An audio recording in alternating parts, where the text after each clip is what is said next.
раиси вилояти Суғ Раҷаббой Аҳмадзода субҳи санаи 28 январ аз намоиш фурӯши ниҳол, кӯшату тухмии гулу зироатҳои кишоварзе ва ярмарка фурӯши маҳсулотҳои ниёзи аввала дидан намуд. Бояд гуфт ки ярмарка ва намоиши маҳсулотҳои дастаранҷи деҳқон бахшида ба Иди Сада доир гардид. Дар даромадгоҳи театри Мазҳака ва мусиқии Камоли Хужанде раиси вилоятро ҷавонон ва ҳофизон бо шеъру суруд дар васни ҷашни аҷдодии Тоҷикон Сада истиқбол гирифтанд.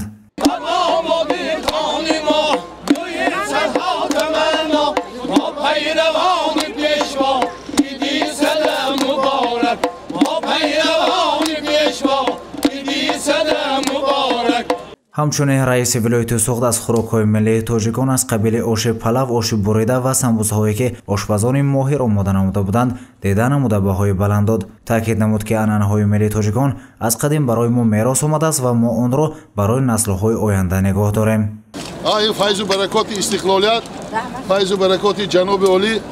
имрӯз худо ҳамин сулҳу осоишагӣ ҳаст ки мардуми мо имрӯз кор мекунанд, фаъолият мекунанд, тарбия мекунанд, ҳамин хел ободиҳо ҳаст. ҷашни Сада яке аз ҷашнҳои қадимаи мардуми Ориёи Табор ба шумор меравад.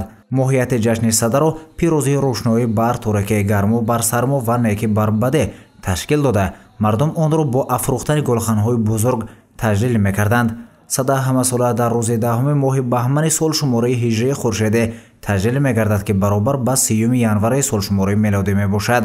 ғояи асосии ҷашни Сада гиромидошти нури рӯшноӣ ва гармӣ мебошад. дар китобҳои қадима омадааст ки мардум бо афрӯхтани оташ фасли баҳор ва гармию равшанеро даъват мекарданд. муроду мақсади мардум аз баргузории он оғоз намудани омодагиҳо ба корҳои кишоварзӣ ва боғдорӣ мебошад.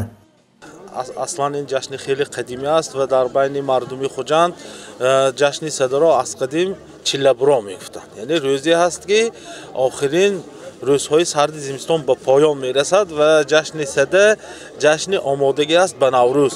яъне 50 рӯз пеш аз Наврӯз ҷашни Сада қайд карда мешавад.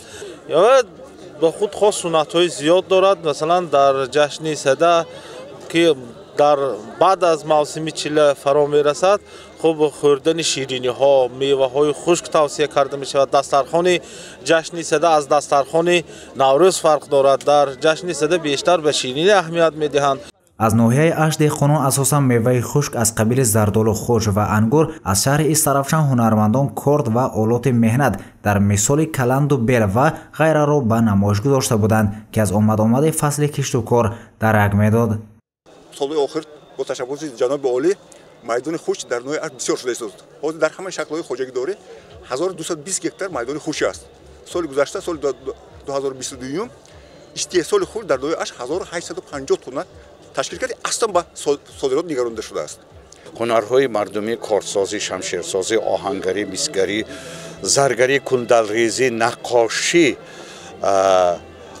наққошию кашидадӯзию гулдӯзию мисгарӣ овардем.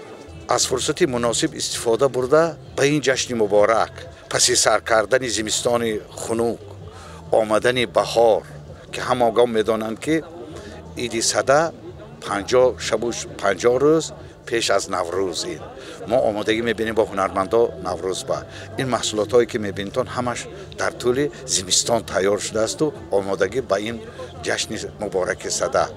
ярмаркаи мазкур бо мақсади муташаккилона гузаронидани маъракаи кабудизоркунӣ ва ободонӣ ва расонидани ёрии амалӣ ба хоҷагиҳои кишоварзӣ ва аҳолии шаҳру навоҳии вилоят гузаронида шуд. дар таҷлили Иди Сада 18 шаҳру навоҳии вилоят ҳунарҳои мардумии худро ва 14 шаҳру ноҳияҳо бошад маҳсулоти кишоварзиро ба сокинону меҳмонони вилояти Суғд пешниҳод намуданд.